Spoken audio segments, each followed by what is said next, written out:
Yan ay para sa pag-aaral ng asawa ko. At yan ay para sa mga anak ko na naruwanan ng ama. Translation.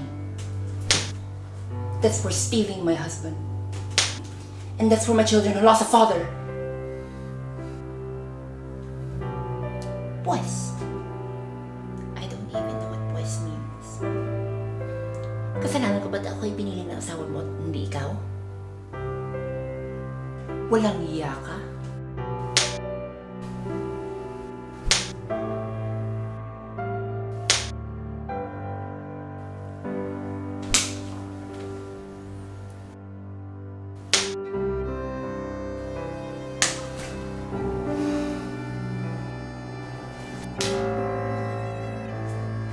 Tama na!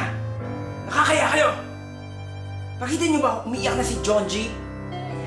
Umiiyak ako dahil ayoko kayong nag-aaway. Lagi na lang ganyan. Ayoko nakakaasal.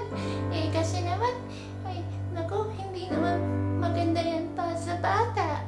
Hindi namin pwedeng makita kayo nag-aaway dahil bad example yon. That's enough, John G. Go to your room now. Wait. You're cheating on me? Ay, huli. Tanga.